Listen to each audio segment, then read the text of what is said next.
Bueno, primero vamos a hablar acerca del origen de los demonios.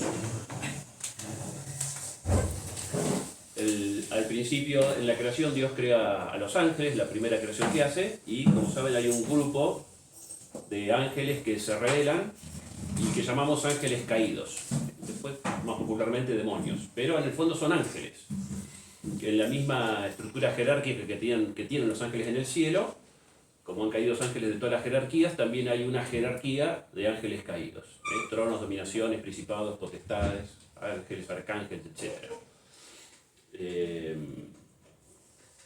Como demonios mantienen sus dones naturales, no los perdieron por el pecado, así como nosotros, si caemos en pecado mortal, nos perdemos la capacidad para hacer ecuaciones de segundo grado, si pueda, digamos, ¿no? Pero la inteligencia se conserva por el pecado. Así también los ángeles, los dones naturales y los poderes que han recibido, los conservan aunque hayan caído. Y de ahí está su poder y su influencia en este mundo. Las causas y los motivos de la caída, bueno, hay distintas elucubraciones teológicas. La más difundida es que a raíz del orgullo, que quisieron ser como Dios, bueno, de hecho por eso también tientan al hombre con ese pecado. Cuando lo tientan a Adán y Eva, la propuesta es: coman de este fruto que van a ser como Dios. Y ese es entonces el primer deseo del ángel, no obviamente en igualdad, porque el ángel es un ser inteligente, sabe que no puede ser como Dios, pero en la semejanza, en lo posible, asemejarse al ser principal, a Dios. Entonces lo primero sería la soberbia, el orgullo, y de ahí que transmite entonces, estos espíritus transmiten esa misma influencia sobre los seres humanos, haciéndolos pecar con el orgullo, con la excesiva valoración de uno mismo. Bien. La segunda hipótesis, un poco parecida a la anterior, tiene que ver que al conocer los ángeles el plan de Dios, que era encarnarse, desde toda la creación, el plan de Dios era asumir una naturaleza humana, hacerse hombre. Entonces los ángeles, sobre todo el principal, lo vio como un desprecio, como Dios se va a unir a una naturaleza inferior en vez de unirse a un ángel, y especialmente a él, ¿no? al jefe de todos los ángeles. Entonces lo consideró como una afrenta. Otros teólogos también dicen que al enterarse que encima el principal ser de la creación en el proyecto futuro de Dios iba a ser una mujer, que es la Virgen, y que iba a estar por encima de él, insoportable ese proyecto de Dios, y por eso entonces viene la rebelión contra Dios. Bueno, ¿hasta qué punto los ángeles conocían en detalle el plan de Dios? Es difícil saberlo también. Vemos en el Evangelio que varias veces le dicen a Jesús: eres el Hijo de Dios, pero hay que ver en qué términos lo entendían, si realmente lo entendían como que era la segunda persona encarnada, o si es Hijo de Dios, como por ejemplo al rey David también se le decía el Hijo de Dios en ese sentido, ¿no? Que era como un elegido especial. Entonces es difícil saber hasta qué punto tenía el conocimiento, o Dios le permitía conocer la naturaleza de Jesús. Y como él sabía también, de algún modo tenía un conocimiento de que, bueno, conocía las Escrituras, de que el Mesías tenía que nacer de una virgen, por eso también el matrimonio entre la Virgen y San José, para que el demonio creyera que Jesús era hijo de José, y no directamente hijo de Dios. Eso también lo dicen algunos padres de la Iglesia.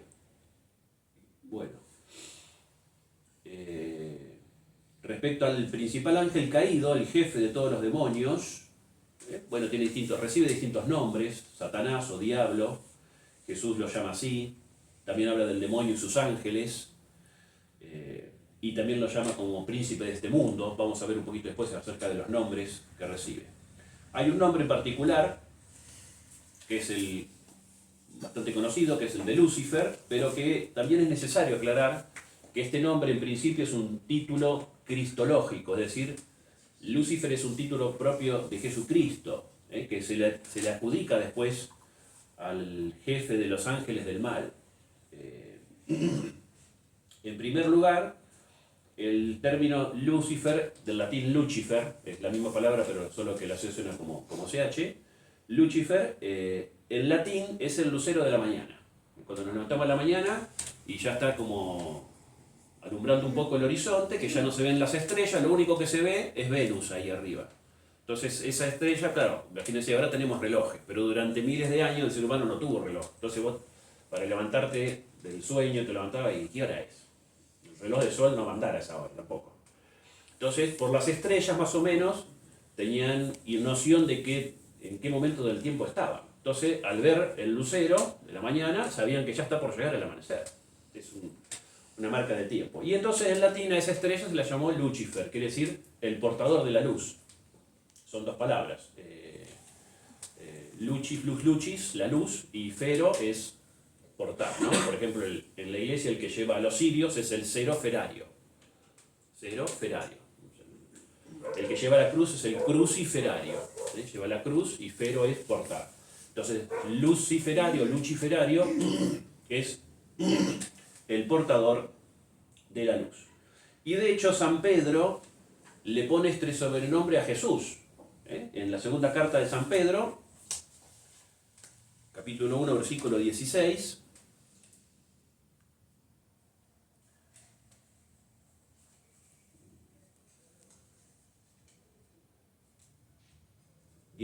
versículo 19.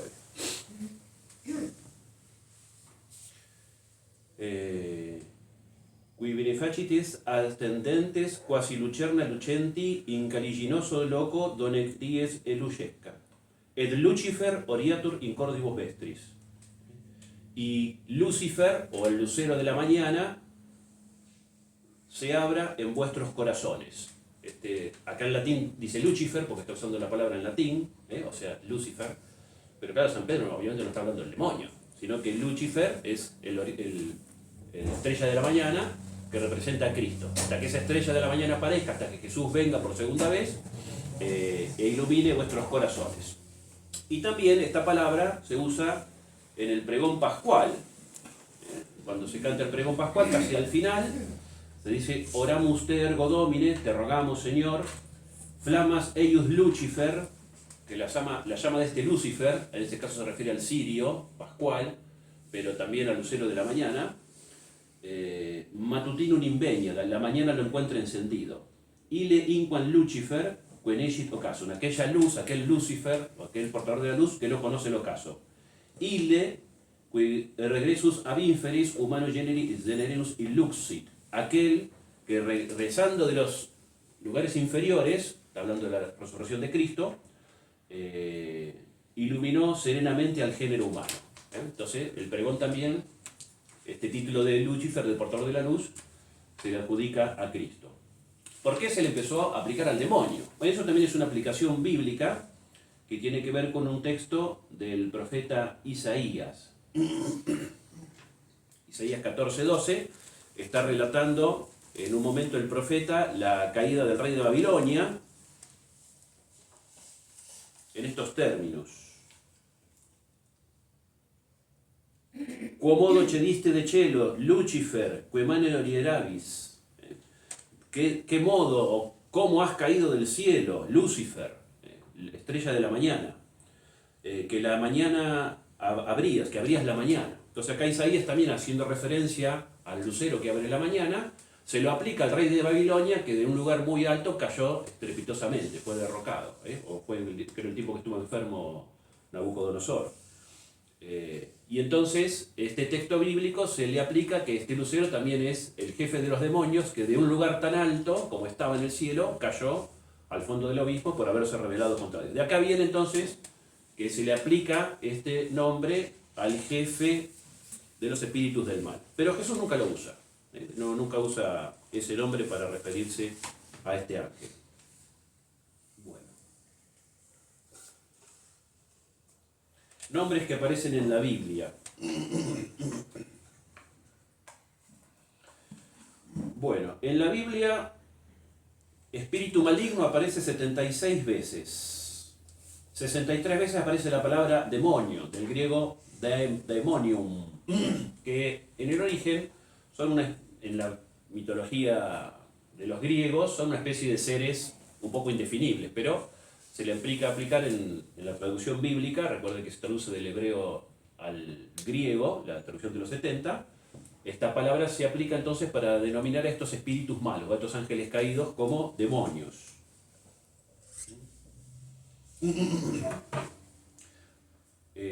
36 veces aparece la palabra Satanás y diablo, que es más o menos la misma palabra en distintos idiomas. Satán significa, en lengua cananea, adversario, perseguidor, acusador, calumniador, y diablo es en griego, diabolos, que significa el que separa, el que divide, el que origina peleas, y también adversario. En el Nuevo Testamento, las principales palabras son acusador, Dios de este mundo. Por ejemplo, San Pablo habla del Dios de este mundo, refiriéndose al jefe de los demonios. El enemigo, el tentador, el malvado. Jesús dice el que es homicida desde el principio. ¿Ves? Como que nunca le da un nombre propio. Padre de la mentira, pecador desde el principio, príncipe de este mundo, serpiente, sobre todo en el Apocalipsis aparece ese término, espíritu malo. Bueno, serpiente también la usa San Pedro, espíritu inmundo, espíritu impuro, etc.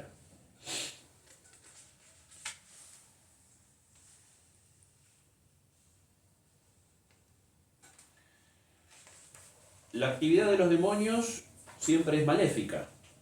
Puede ser que un demonio haga algún bien en algún momento, pero siempre va a ser con el objetivo posterior de destruir a aquel que benefició. El famoso caso de los pactos, ¿no? Pacta con el demonio, pero después te destruye o te cobra con la vida. Al principio te da algo, adjudica, pero después viene a llevarse todo. San Pablo advierte: fortaleceos con el Señor, en la fuerza y en el poder del Señor, revestidos de las armas de Dios, para resistir las acechanzas del diablo. San Pedro dice: sed sobrios, velad, estad atentos. Vuestro adversario el diablo, como león rugiente, ronda buscando a quien devorar. Resistidle firmes en la fe. O sea que la resistencia principalmente parte de la fe en Dios. Bien.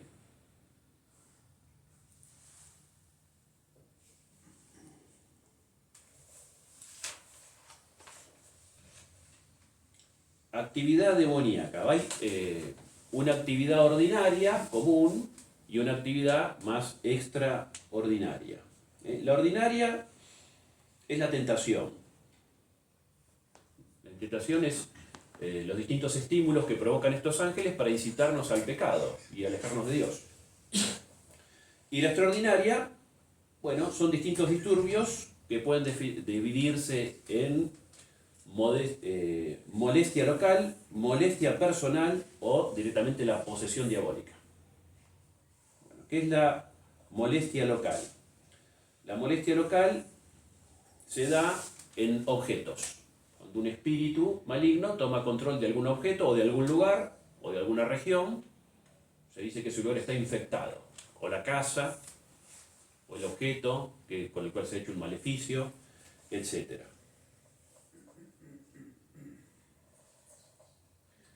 Eso es la molestia local. La molestia personal es cuando ya los demonios ejercen alguna influencia sobre una persona, no ya sobre el objeto, sino directamente sobre la persona. Busca, sobre todo, sofocar la inteligencia y la voluntad.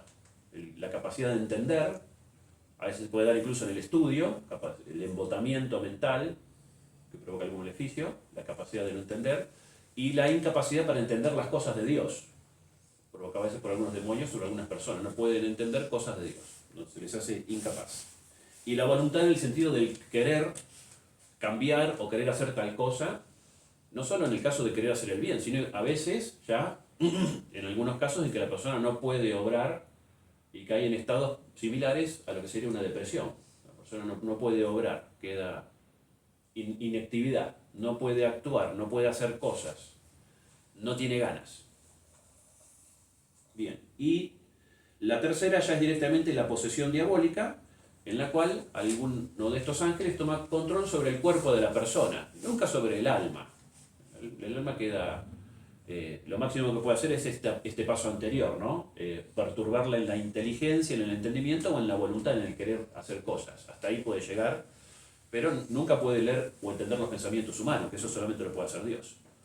Pero en la posesión ya toma control del cuerpo de una persona y en muchos casos esta persona poseída realiza cosas en estado de inconsciencia. O sea, cuando la persona vuelve en sí o recupera la noción de sí mismo, despierta, digamos, no recuerda lo que hizo. No lo tiene registrado en la memoria.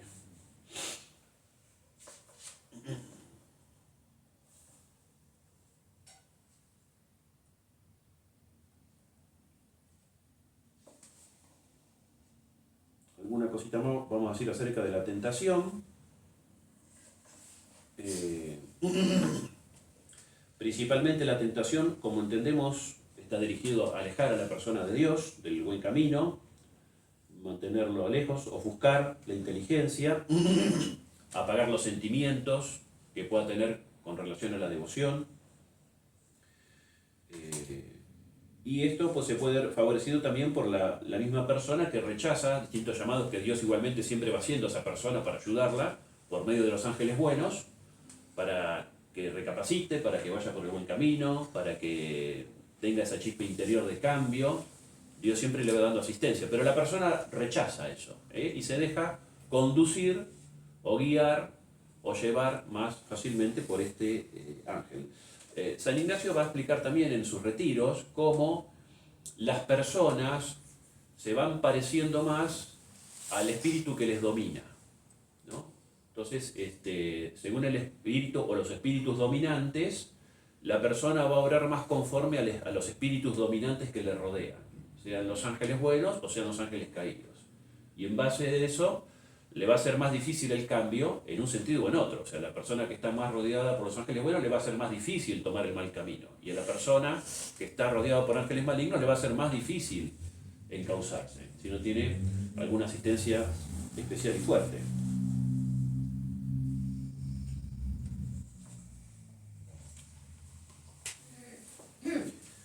Bueno, respecto a la actividad extraordinaria, ¿qué podemos encontrar o qué se puede dar en casas infectadas? Bueno, luces que se prenden y se apagan solas, no es que haya problema eléctrico, sino que tiene explicación. Lo mismo con aparatos eléctricos, se enciende la tostadora, se prende el televisor, se sube el volumen y se baja solo. Se comprueba que no hay ninguna falla, pero eso sigue pasando. O se rompen los electrodomésticos muy seguido, se rompe una cosa, después se rompe la otra, sin mayor explicación. Se siente gente caminando por el techo, o sea, se sienten pasos, ya no de un gatito, sino de algo. Sale afuera, no hay nadie, pero los pasos se sienten. Puertas que se abren y se cierran solas, sin viento, si hay viento, no sé, bueno. La gente normalmente trata de buscar una explicación más o menos racional, pero la puerta de una cosa que se abre una puerta que da a un lugar exterior, pero la puerta de una alacena que se abra, ¿no? Con el típico chirrido, eso cambia un poco. A veces también el perro da señales, tiene algún perrito o algún animal, el perro empieza a ladrar hacia un lugar como ladra cuando ve una persona extraña, pero no hay nada. El perro le ladra a la nada y se pone, o al gato se le erizan los pelos, como que ve que está entrando alguien, pero nadie ve nada. Eso también puede ser una señal.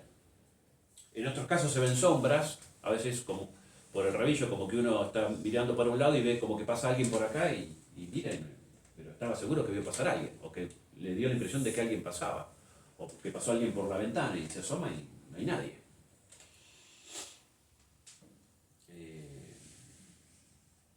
En otros casos también ya más avanzado, la persona durmiendo siente que le ahorcan, se despierta con una sensación de una mano, una cuerda que le está ahogando. En otros casos también puede ser que la persona se despierta y ve una figura negra al pie de la cama, no se le ve el rostro, normalmente es como una sombra ahí. Y también golpes sin explicación, ¿no? Se escuchan golpes así en los muebles o en la mesa y no fue ninguno de la casa. Bueno, las cosas infectadas pueden transmitir el mal también. El contacto con algo infectado, por eso a veces cuando uno ve las ofrendas de los Umbanda en la calle, no tiene que patearlas, hubiera curiosidad ahí cerca, porque eso se ha ofrecido a algún espíritu maligno que está ahí, de algún modo presente. Es difícil hablar de la presencia de los espíritus porque no tienen cuerpo, entonces se dice que están presentes cuando obran o actúan en determinado lugar nuestro, pues nosotros sí estamos en un lugar, pero los espíritus no. Entonces ese lugar en la dimensión nuestra está bajo la acción de algún espíritu maligno. Entonces no hay por qué, no hay que acercarse, ¿eh? Pero puede ser que uno toque algo que le han dado, o que le den un regalo, o un amuleto, o un objeto que está maleficiado. Tanto sea, no porque sea contra uno mismo, a lo mejor uno lo compró en una tienda de cosas que se venden, artículos de distintas religiones, o porque alguien se lo dio a propósito, para que te haga el mal, ¿eh? Directamente sería el maleficio. Y en ese caso puede transmitir algún tipo de enfermedad que no tiene explicación médica. La persona se enferma, se siente mal, va al médico pero no tiene nada. Los resultados le dan bien, los análisis le dan bien, pero la persona se siente mal. Trabas, distintas trabas en el trabajo, en el progreso económico, embotamiento de la mente, como había dicho antes, para el estudio, capacidad de poder concentrarse, peleas en la familia, y muchas veces también el maleficio busca algún enganche sentimental, atraer a la pareja o romper una pareja. Esos avanzan, y a veces muchas peleas tienen que ver con esto, ¿no? Con algún maleficio que se hizo para romper alguna unión sentimental. También se puede dar el caso de cosechas que se pierden, esto más para la gente de campo, pero esto, como en otros casos, también hay que tener en cuenta que Dios puede permitirlo para escarmiento de las personas, ¿eh? Por no darle a Dios el lugar que corresponde. Por ejemplo, cuando se aparece la Virgen en la Salet, a Melania y a Máximo, o Maximino, a los videntes, les dice que estaba llorando, que estaba muy dolida porque la gente en el pueblo trabajaba los domingos. Era gente de campo y bueno, trabajaban toda la semana y el domingo también. Pero ese año la cosecha no había salido, las papas se habían pudrido, el trigo se hacía polvo, los granos se deshacían, y eso había sido justamente como un castigo por no darle a Dios el lugar que corresponde. Y la Virgen se los dice, para que le digan después a la gente, ¿no? Que venía por ese lado. En ese caso, como Dios no hace el mal, siempre Dios lo que hace es dejar que los ángeles malos actúen. Eso lo hizo también con Egipto. Se nos cuenta el Salmo 77, versículo 49, según la versión de la Vulgata, porque en las traducciones no está. Visit in eos iram indignaciones sube. Envió hacia ellos la ira de su indignación. Indignacionem et iram, et tribulacionem. Indignación e ira, tribulación. Inmisiones per ángelos malos, enviándoles ángeles malos. Entonces, de algún modo estos ángeles también sirven a Dios en su propósito. Bueno, los maleficios pueden darse por medio de una comida, un alimento, una bebida, también se le invita a la persona, tipo Gilla Murano, digamos, pero en vez de veneno tienen veneno peor, que es el maleficio. Se te invita a comer, se te ofrece y ahí entra el mal, que puede ser para enfermedad, para atadura sentimental o para ruptura sentimental, para lo que sea. También se pueden hacer maleficios a distancia con distintos objetos, invocando con la foto de la persona. Bueno, ahora nuestras fotos están por todas las redes, así que cualquiera puede tomar una foto de cualquiera y ya el brujo la tiene. Entonces a distancias también se hace para perjudicar o para enamorar o para lo que sea. Y eso ya sería distancia. Otro modo de contagiarse es por medio de la participación en ritos. Lo que ya ahí es voluntario. Uno lo invitan a un rito umbanda, un rito quimbanda, todos ritos totalmente satánicos. O en la masonería, gente que entra en la masonería, ya al participar del grupo o de la reunión de la logia, está imbricándose con ángeles caídos. O el contacto con lugares o personas infectadas. Personas que están en estos ámbitos también transmiten a los cercanos maldición. Ahí el caso de una persona que atendí hace poco, una adolescente, que de jovencita había hecho un pacto de sangre con el demonio, se había cortado un poco de sangre y había hecho un pacto para que el demonio le ayude, pero a los 3 4 años ya empezó con ideas de suicidio muy fuertes, que iban avanzando cada vez más, hasta que al final la mamá, que era enfermera, tuvo que dejar el trabajo en el hospital porque no la podía dejar sola, sino que tenía que estar constantemente con ella. Varias veces la mamá, ya claro, no podía dormir tampoco. Cuando ya no podía más de sueño y se dormía, de pronto algo la despertaba y estaba la hija atándose una soga al cuello, o cortándose las venas, o tomando un frasco de pastillas. Estuvo con psiquiatras con mucho tiempo, con medicación, con psicólogos, hasta que los médicos le dijeron, hasta acá llegamos, no hay... Algo impide que obre, la medicación ya la tiene, hay algo en ella que ella no quiere cambiar, una cosa así le dijeron. Bueno, la abuela, a veces intervienen las abuelas, ya hace un año que se había comunicado conmigo, pero la madre decía, no, vamos a ir con los médicos, que por acá va a andar bien, pero ya cuando vio que no pasaba nada, dijo, vamos a ver al cura ese, a ver qué pasa. Y bueno, fueron 2 o 3 exorcismos, estaba poseída evidentemente por este pacto que había hecho, y al otro día ya se le fueron las ideas de suicidio, inmediatamente. Entonces, acá en este caso hubo una participación voluntaria de ella, por lo cual, bueno, tiene que hacer una vida de conversión, de acercamiento a Dios, de cambio, de renuncia al pacto que hizo en el pasado, como pasa en estos casos, ¿no? Bueno, la persona que está en estado de gracia está protegida, pero también, hay que decirlo, que el estado de amistad con Dios también expone a los ataques del maligno, porque veamos el caso del Padre Pío, más santo que él, y sin embargo, se le aparecía el demonio a la noche a pegarle, ¿sí? Porque no quería que al otro día se levante a confesar a la gente que tenía que confesar. Santa Gema Galgani, o Don Bosco también, tuvieron sus encuentros con el demonio. Entonces a veces la persona cercana a Dios sufre el ataque del enemigo por odio, ¿no? Porque lo ve a la persona que está con Dios y también va a buscar, si no puede tentarle a hacerla caer en pecado, le va a buscar hacer algún sufrimiento. Pero bueno, también forma parte de la cruz que hay que llevar. Y en muchos casos también Dios permite la posesión o permite la desgracia de una persona para que la persona busque a Dios, porque esto permite que mucha gente se acerque a buscar ayuda y a cambiar de vida, cuando comprueba en su misma carne que el demonio existe, digamos, y que hace falta un ser más grande que lo domine y al cual hay que recurrir. Y entonces la persona, bueno, termina entendiendo que necesita de la ayuda de Dios. Bueno, un tema también con el que hay que tener cuidado es el tema de la maldición, ¿sí? En la carta a los Romanos dice San Pablo, bendecid a los que os persiguen, bendecid y no maldigáis. Y Santiago, capítulo 3, versículo 9, hablando de la lengua, ¿no? Del cuidado que hay que tener con la lengua, con lo que hacemos, con lo que decimos, dice, con ella bendecimos a nuestro Señor y Padre, y con ella maldecimos a los hombres, como diciendo, esto no puede ser, como la misma lengua con que alabamos a Dios, la vamos a usar para maldecir a los hombres. Habla de los hombres en general, o sea que puede ser que está hablando incluso de una persona que nos está haciendo daño, que nos está persiguiendo, que nos está perjudicando, pero no debe maldecirse. Y hay una anécdota con esto.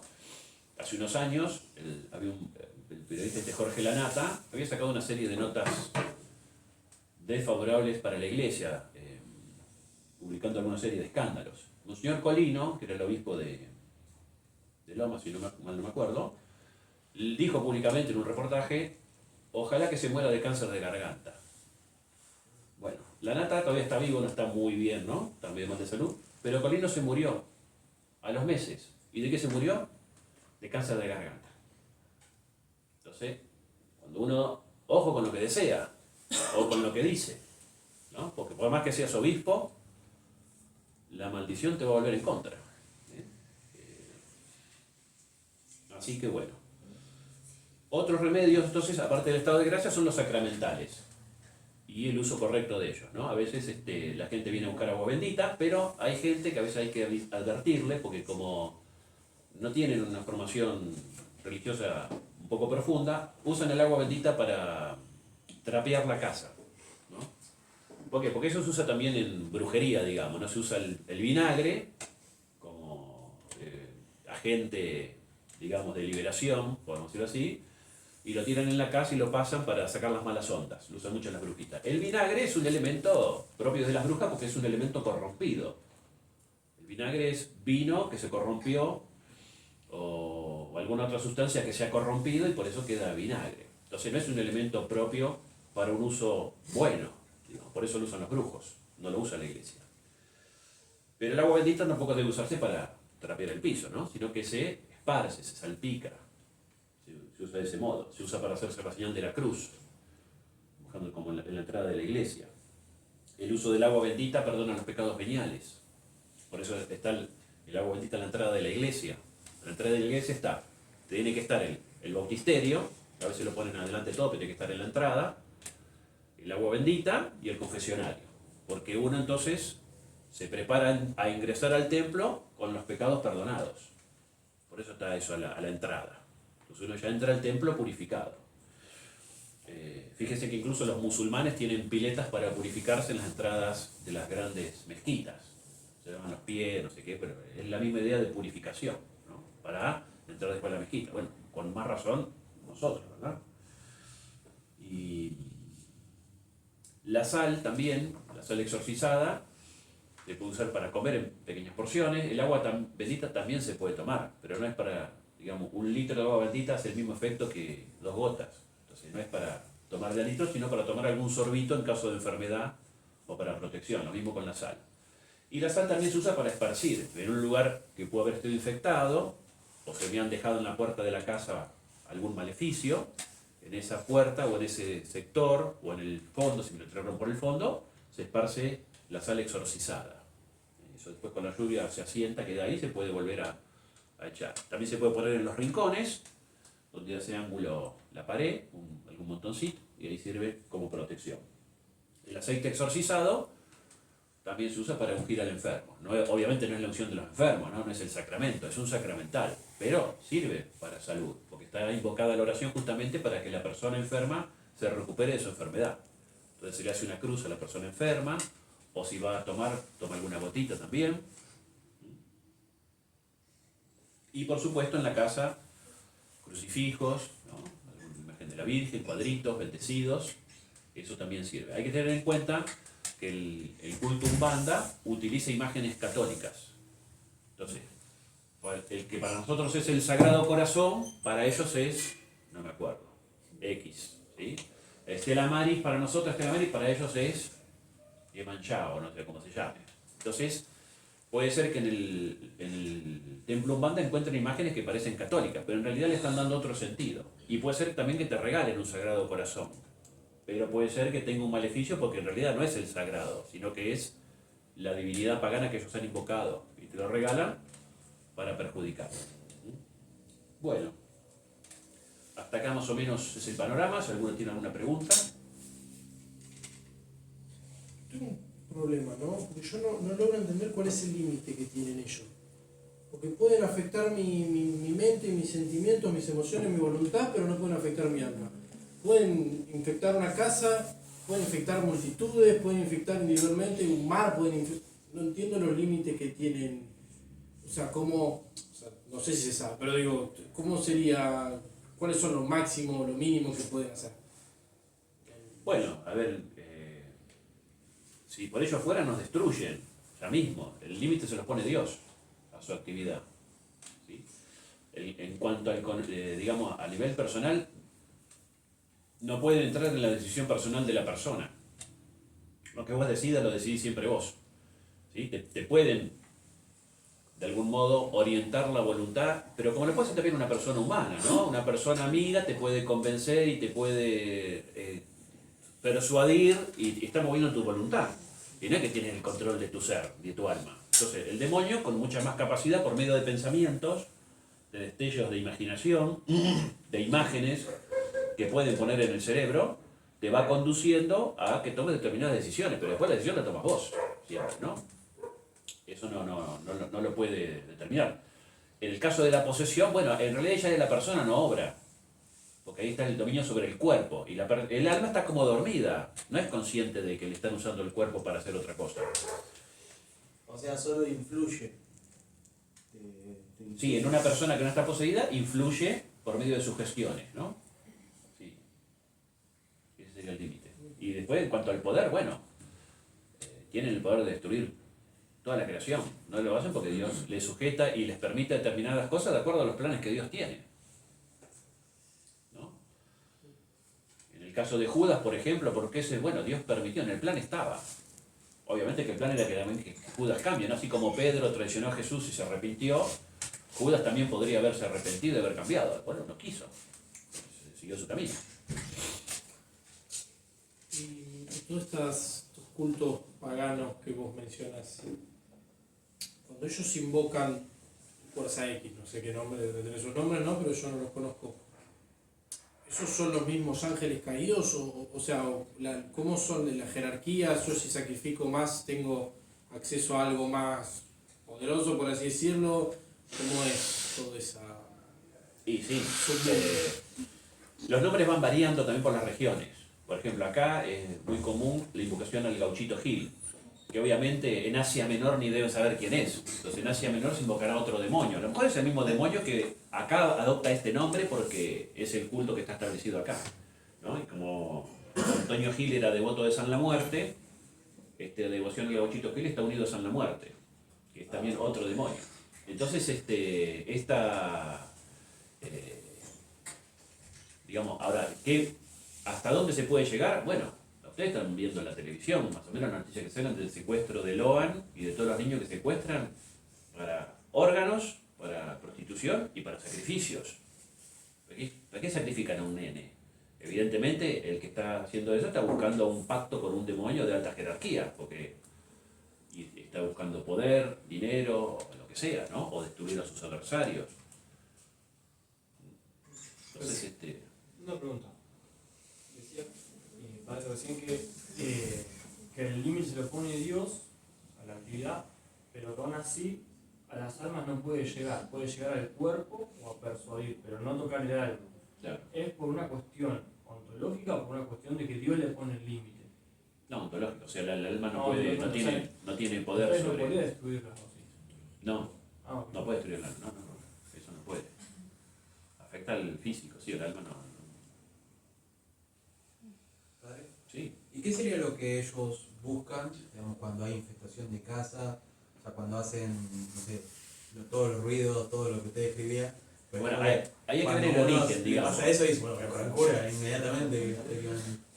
Hay que ver por qué empezó la infestación, ¿no? Puede ser porque han llevado un objeto infectado, alguien recibió un amuleto o recibió un maleficio en algún regalo y está en la casa, eso puede ser una. En algunos casos, esto no lo mencioné, pero en algunos casos los ruidos puede ser algún alma que está pidiendo oración, que también ha pasado. A lo mejor murió alguien en la casa, algún abuelo y no están rezando y está llamando la atención sobre que está en el purgatorio y está pidiendo que recen. O sea, serían como esas almas en pena que... Sí, no estoy de acuerdo con el tema del alma en pena, pero es un alma que está en el purgatorio, pero el alma, el difunto tiene contacto, sabe lo que está haciendo la familia. ¿No? Y cuando se reza el credo en castellano dice creo en la comunión de los santos, es la unión de los vivos con los difuntos. Entonces ellos tratan de comunicarse de algún modo con los deudos, con los que conocen. Y lo hacen del modo que puede. A veces estas apariciones no son demonios, a veces son almas que están pidiendo oración. Entonces cuando uno ofrece misas o rosarios por el descanso del alma, del abuelo, del tío que falleció, y ese momento, ese ruido desaparece. No eso. Ahora, en el caso que sea algo satánico, hay que ver. Entonces, si es porque alguien trajo un objeto infectado, si es porque en la casa hay alguien que ha hecho un pacto, no dijo nada, pero hizo el juego de la copa, los niños hacen el juego de la copa con los amiguitos y bueno, se rompió la copa, no decimos nada a mamá, lo que sea, el espíritu quedó ahí. O si es porque una persona está siendo maleficiada, un miembro de la familia, y el espíritu se está aproximando con distintas señales porque el paso posterior va a ser entrar adentro de una persona y poseerla. Entonces, puede ser distintas circunstancias. Sí. No, por eso me gustó que aclarara eso, que podían ser también las almas Claro, sí. purgatorias. Porque el caso, por ejemplo, que contaba el padre que fue exorcista del Vaticano, padre Amor, que lo llamaron de Arizona, una zona de Estados Unidos, una familia amiga, porque la casa que habían comprado se sentían muchas cosas, ¿no es cierto? Entonces cuando fue el padre, tiró la sal exorcizada y de repente entonces sale a la luz como un humo, pero era el alma de un cacique. Y después cuando van a las otras habitaciones salen almas de mujeres con hijos, indias. Todas. ¿Qué? ¿Un cementerio antes ahí, a lo mejor? Se ve que era como un cementerio, ¿no es cierto? Algo así. Y bueno, entonces el padre como que liberó a todas esas Claro. personas, ¿no es cierto? Almas que estaban pidiendo liberación, ¿sí? Liberación. Pero padre, una pregunta, ¿cómo es posible que el alma que está en el purgatorio obre, pida ayuda, si el ser espiritual, el alma, según el estudio de metafísica, él no depende del cuerpo para existir, pero sí para obrar? Es decir, sin el cuerpo no puede obrar, a diferencia del ángel, que es un espíritu, un espiritual, que no depende de la materia ni para hacer ni para obrar. ¿Cómo puede obrar pidiendo ayuda si no tiene cuerpo? Sí. ¿Cómo lo hace? No sé. Vamos a averiguar, pero de hecho pasa. ¿No? De hecho pasa así. Estoy tratando de acordar, pero por ejemplo hay visiones de Catalina Emmerich. Ella recorrió algunas regiones del purgatorio y ella después veía, había una mujer, una señora que había quedado viuda y el marido había hecho una serie de malos negocios y la familia estaba siendo perjudicada. Y esta mujer viuda estaba siendo como engañada por una vecina para que se desprenda de la estancia, digamos, de los campos, pero con malas artes, digamos. Y este hombre desde el purgatorio estaba de algún modo tratando de ver cómo convenció a la mujer para que no lo haga. Bueno, al final, creo que fue Catalina Emmerich, tenía que ir a hablar con la mujer ella, la beata, y explicarle, ¿no? Entonces, de algún modo se da, ¿sí? Cómo obran o cómo Dios permite. También está el caso, por ejemplo, del padre Pío, que estaba rezando en el coro a la madrugada y se le apareció un fraile muerto pidiéndole oraciones. ¿Sí? Y bueno, estaba ahí. O sea, él vio una imagen corpórea. ¿Cómo puede ser que un alma presente una imagen corpórea visible a los ojos humanos? Bueno, no sé, de algún modo lo hace. Pero ahí estaba. El padre Pío lo vio. Entonces, sí, puede ser. El modo, no lo sé. Acá ella te quiero preguntar algo. Pregúntale más. ¿Qué voluntad? Y voluntad es el querer hacer algo, las ganas, ¿no? Eso. Ahora, ¿es verdad que es más efectivo el latín para la hora de contactar o para la hora de exorcizar? Y a ver, yo nunca probé a hacer en castellano, así que no puedo comparar. Para empezar. Pero el latín es más detestado por los demonios porque sigue siendo la lengua oficial de la iglesia. Es la lengua en la cual está escrita la Vulgata, la lengua de la liturgia. Y aparte es una lengua sagrada, o sea, el latín eclesiástico no es el latín que hablaban los romanos. De hecho, ningún pueblo hoy habla latín. Entonces, al ser una lengua que no se habla, conserva su carácter sagrado, porque justamente lo propio de lo sagrado es que no tenga un uso ordinario, ¿no? Por ejemplo, si ahora se rompe el vaso, no me pueden traer un cáliz de la parroquia para que tome un poco de agua, total, no, porque está consagrado. Es un cáliz, tiene un uso reservado para lo sagrado. Para el uso ordinario está el vaso. Con el latín entonces pasaría lo mismo, ¿no? En castellano, bueno, el castellano es la lengua que nos comunicamos ahora. Es una lengua de uso ordinario, de uso cotidiano, no tiene un uso especial. En cambio, si uso el latín, estoy usando una lengua litúrgica, una lengua que tiene un uso consagrado. Entonces, ahí, por ese lado está la efectividad y la mayor molestia para el demonio. Digamos, el tema es, le molesta más, lo detesta más.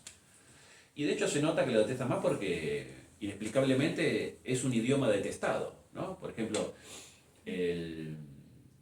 los hindúes usan el sánscrito para rezar, ¿no? Los judíos usan el hebreo, los musulmanes usan el árabe, aunque no sean de países árabes. Por ejemplo, en muchos países no son árabes, o incluso acá en Argentina muchos argentinos que son musulmanes rezan en árabe. Pero eso no le molesta a nadie. Ah, pero no vas a hacer una oración en latín porque se arma el escándalo. ¿Y de dónde viene eso? ¿Por qué tanta aversión al latín? Es algo satánico, evidentemente. Porque a nadie le molesta que otras religiones usen idiomas complicados, pero que algunos usemos latín, a algunos les molesta. ¿Sí? Incluso Entonces, dentro de la misma iglesia. y puede ser, algunos dicen, no sé. Padre, y también dentro de todo el sensacionalismo de Hollywood y todo lo que vemos, salen 20 películas de exorcistas todos los años. ¿Hay alguna que nos pueda ayudar efectivamente a entender el funcionamiento del demonio y que nos pueda acercar un poco a Dios dentro de todo? No.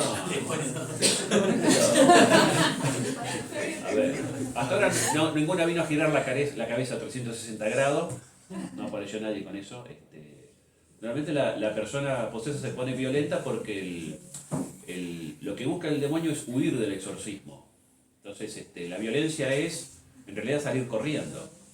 Lo que busca el poseso es salir corriendo y alejarse del lugar para no oír, ¿no?, el exorcismo. Por eso tiene que haber una persona que le sujeten y la persona va a tratar de zafarse, ¿no? Y hace falta a veces 2 o 3 personas o más, según quien esté, para tenerle. Pero no, más que eso, o insultos, gritos, no hay cambio de voz en el sentido de que la mujer habla con voz de hombre. No. Continuando la respuesta de la el padre Javier Ravasi recomendó la película Nefarious.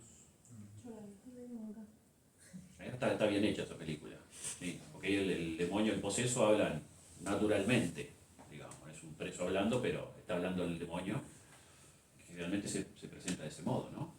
En muchos casos nosotros nos podemos circunstancialmente hablar con alguien y en realidad estamos hablando con el demonio que tiene la persona, no estamos hablando, sí, puede darse en algunos casos de marchas de pañuelos verdes. Una las veía tan sacada que está la persona o hay un espíritu usando el cuerpo de esta mujer para insultar o para agredir, ¿no? Está como en trance. Sí. Y siendo la lógica, ¿no? Un ángel también podría poseer, ¿no? Si son lo mismo. ¿Por qué no lo va? O sea, Sí, un ángel podría hacerlo, pero no lo va a hacer porque es un ángel bueno, digamos. no puedo No hay posibilidad. Un Porque, plan de Dios, ¿no? no, pero no. O sea, Dios lo que va a hacer es enviarte el ángel de la guarda u otros ángeles para que te asistan y te acompañen, pero no para que tomen control de tu persona. Puede ser una falta de respeto a tu libertad, ¿no? A tu ser. Lo pregunto más. ¿Pueden presentarse como santos o como imágenes que nosotros o la mente humana asocia a catolicismo? O sea, ¿puede yo decir Sí. que se me apareció la Virgen y en realidad era un demonio haciéndose pasar? Sí, hay muchos casos. Hay muchos casos, incluso a santos que no me acuerdo el nombre, pero se le aparecía la Virgen y el santo empezó a los insultos. Andate de acá, y entonces claro, el demonio, ¿cómo te diste cuenta? Dice, porque a mí no se me va a aparecer la Virgen.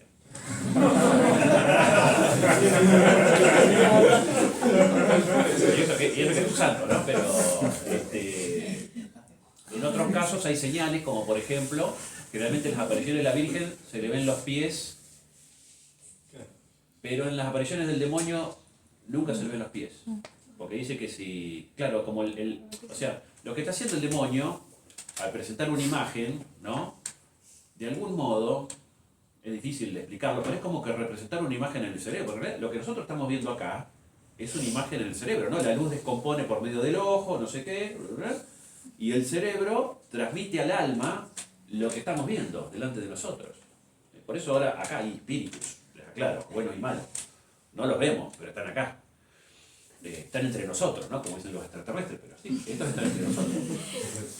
Y lo que hace el demonio con algún tipo de materia, o por medio de imágenes, es representar algo para que nosotros veamos una imagen posible de Jesús o de la Virgen, ¿sí? Pero como no lo puede hacer perfecto, porque es imperfecto, por eso, por ejemplo, en el caso de la Virgen, la imagen falsa nunca le vas a ver los pies. Porque dice que si se viera, se vería unas patas de cabra. Y en el curso pasado, que por ahí el demonio cuando uno dice se le ve la cola al demonio, ¿no? De ahí viene el dicho. Pero no podría mostrar un pie humano, la imagen falsa que representa, porque no la puede hacer, de algún modo. Le queda siempre algo imperfecto. Nunca completo. Claro, nunca está completo, o está la Virgen por la mitad, o hay algo que es imperfecta la imagen, ¿no? Entonces eso da una señal. Pero, y en muchas apariciones también a veces son falsas, porque sí, son demonios que le hace creer a la gente, me habló la Virgen, me habló Jesús, no sé qué, Por eso hay que hacer el discernimiento, ¿no? De la aparición o de la visión. Sí, Sí, yo en una misión tuve una charla también de un padre que es exorcista también y tuvimos una charla sobre exorcismo y dijo que si se te aparecía el demonio con forma de algún santo, de virgen o lo que sea, que lo incites a rezar los Ave María, o sea, el Ave María en latín o el Padre Nuestro, y si, o sea, no va a rezar con vos, claro, si se niega, claro. es falso. Sí, o alabanza, que hay alguna alabanza a Dios, a la Virgen, claro, y a ver si la puede hacer. Eso puede ser un remedio. Y también nos hizo escuchar una conversación, no me acuerdo qué padre era, pero creo que era el Padre Amor, con un endemoniado. Y nada, el endemoniado contaba todo un montón de cosas.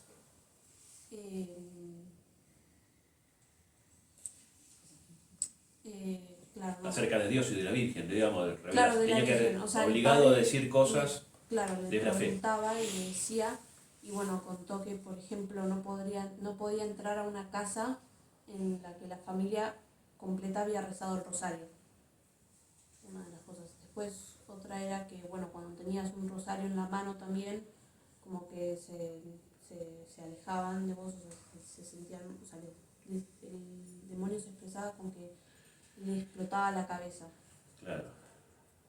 Y después también decía, bueno, cuando rezabas el rosario lo mismo, peor.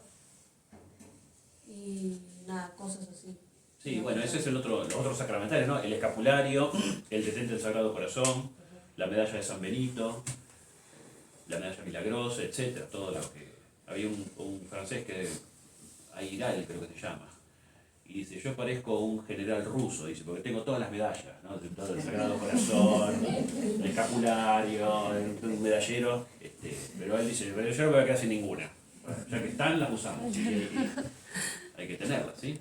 Ya que están, por algo Dios da los remedios, ¿no? O sea, a veces nos enfermamos, tenemos los remedios, pero nos enfermamos porque no tomamos los remedios. Padre, pero Sí. eso serviría para tener todas, o sería como un abuso, digamos. Bueno, uno puede tener más devoción, ¿no? Como uno dice, este es santo de mi devoción, puede tener más devoción a una vez que a otra, pero y si están, el cielo las dio, ¿no? Mientras uno lo haga con espíritu de fe, ¿no? Como una superstición más, ¿no?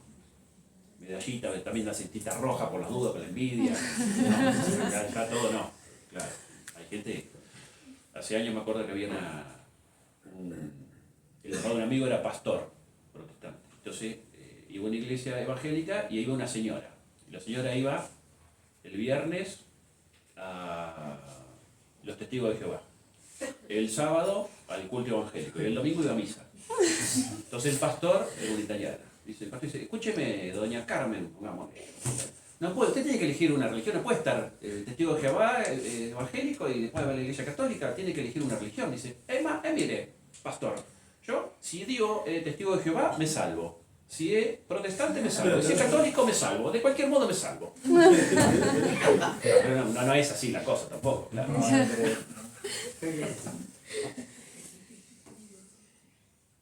Sí, No, volviendo a los santos populares, como lo de Gauchito Gil y San la Muerte, claro, la difunta Correa seguiría la misma línea. y sí, hay una superstición ahí. No es tan, por lo menos no he escuchado casos graves en torno, como el Gauchito Gil, sí, es bastante embromado justamente por su asociación con San la Muerte, ¿no? Y ha tomado mucha relevancia en estos años. ¿Cómo? Que van los narcos ahí.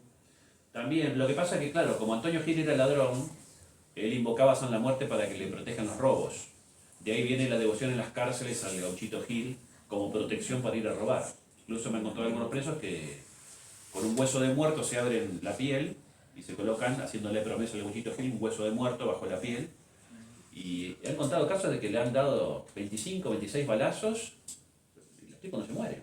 Van, después los operan y salen con vida, ¿no? Uno a veces con una lastimadura se infecta y se muere, pero porque el pacto con el Gauchito lo defendió para eso, ¿no? Después, como digo, más adelante en el momento le va a ir a cobrar, ¿no? Y por ahí en una pelea en la cárcel con una faca lo matan, Pero la difunta, bueno, entra dentro del mismo marco de, sí, de cosas donde uno entra en un ámbito peligroso. Sí, justo el otro día me preguntaron si estaba bien rezarle y yo le dije que no, que estaba mal rezarle. Ah, sí, no, Pero por supuesto. no sabía explicarle bien el sentido, le dije que no era un santo católico, Claro. que era algo pareciera inocuo, pero abre las puertas para otros, pero no sabía bien qué respuesta Es abrir una puerta, como vos decís, ¿no? Sí. Cuando uno abre una puerta, después se tiene que aguantar la que venga. Es como el juego de la copa, parece una cosa inocente, pero abriste una puerta, algún espíritu escuchó y ya está. Digamos, vos lo llamaste. Él le dice a Dios, me llamaron ellos. Yo vengo acá porque me llamaron ellos. Así que vos acá no tenés nada que hacer. Le dice a Dios. Claro, son míos. Ellos me quieren a mí me invocaron. Como decía Padre San Juan Bosco, decía que no invocar lo sobrenatural, porque lo sobrenatural como que está acá arriba de nuestra cabeza. Entonces invocamos y no sabemos qué espíritu viene hacia nosotros. Eso es como... Bueno, por eso están las oraciones de la iglesia, ¿no? En lo que es lo seguro, claro. Ahí por ese camino, sí. No, y con las películas de terror también. Bueno, hay que tener cuidado, ¿no? Hay gente que dice que eso es... Ves una película de terror y quedas poseída. Hay que ver qué provoca en tu espíritu, ¿no? Eso, qué inclinación o qué motivación. Si es simplemente por ver una película, digamos, no. Me parece que es demasiado exagerado decir que ver película de terror ya uno Claro. entra en el ámbito de lo satánico. Pero puede ser una puerta que te guste, digo. Claro, por eso depende con qué criterio se la Sí, vea, claro, ¿no? eso. A lo mejor si los chicos ven eso, o los niños empiezan ese mundo, como está pasando en muchos casos, empiezan a despertarse la búsqueda por la magia, ¿no? De la película de terror pasa el interés por lo oculto. Ese es el paso con una persona que no tiene fe, ¿no? Que le va trayendo eso y dice, ¿qué es este mundo? ¿Qué es esto de los demonios, de la magia? Y claro, le empieza a interesar, ¿no? Tener poderes, porque uno se siente, puedo tener poderes, puedo hacer cosas.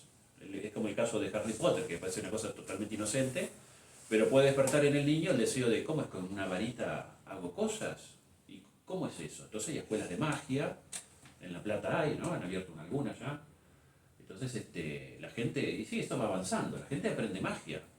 ¿Por qué? Y porque, claro, es atractivo, te dicen, no, con esto te va a ir bien en los negocios, se tiene un fin práctico, te va a ir bien en los negocios, te van a resultar bien, por eso hay gente que en sus negocios llama a gente para hacer limpieza, no llama a hacer de que le bendiga, llama, digámoslo, al brujo o a la bruja, es eso, ¿no? Pero le tiene otro nombre ahora, una persona con poderes que te va, para que el negocio ande bien, viene con un humito, eche el humito ese que no es incienso, ¿no? Invoca a determinados seres de luz, claro, la Biblia también dice, ¿no? El demonio se presenta como ser de luz. Entonces, ojo con los seres de luz, porque no tienen nombre. No es San Miguel Arcángel, San Gabriel. Algunos mezclan también la invocación a los arcángeles en general, y junto con los 3 arcángeles conocidos invocan a Uriel, Salatiel. ¿Y de dónde salieron eso? ¿Sí? Entonces hay que tener cuidado. Alguien me dijo hace poco que hay un santo que reveló que hay otros arcángeles y que dio esos nombres. No encontré la fuente fidedigna, ¿no? Por la duda, no es lo estrictamente revelado. Entonces, está en el ambiente, la gente le interesa la magia, lo sobrenatural, los poderes, el poder hacer cosas y que me vaya bien, con esto me va a ir bien, entonces atraen por ese lado. Y eso, perdón, siempre se busca con un fin práctico, ¿no? Y básicamente sí. Generalmente sí, ¿no? O a veces es el apetito de sentirse poderoso. Me siento que tengo poderoso, ¿no? Que tengo poderes mentales, puedo adivinar. Bueno, hay gente que, claro, con ascendencia de demonio te mira y te dice, vos tenés tal problema, Claro. sin que vos le cuentes nada. Tipo el tarot, eso también, ahora que está de moda. También, un buen tarotista, pero claro, no es la carta. En el fondo es el espíritu que le asiste, que le da un conocimiento, ¿no? Y la persona adivina determinadas cosas que no podría saber. Eso es una señal de la posesión satánica. Son 3, ¿no? Primero, una fuerza descomunal para el físico de la persona. Es una señal. La segunda es el conocimiento de lenguas que la persona no podría conocer, ¿no? Una persona ya habla fluido latín y griego, pero no tiene ni secundaria terminada, no puede haber aprendido eso. ¿Cómo lo sabe? O incluso podría ser inglés o francés, pero que uno sabe que la persona no lo aprendió, ¿no? Que es imposible. Y lo tercero es el conocimiento de cosas ocultas. Entonces, eso es un signo de posesión. Entonces, estas personas obran como poseídas, ¿no? El espíritu les facilita el conocimiento. Fíjese el caso que cuenta el libro de los Hechos de los Apóstoles, que Pablo y Bernabé están predicando en una ciudad, en un pueblo, y atrás había una muchachita que tenía poderes de adivinación. De hecho, era una esclava y los dueños de la esclava eran ricos, porque la chica esta adivinaba todo. Entonces la gente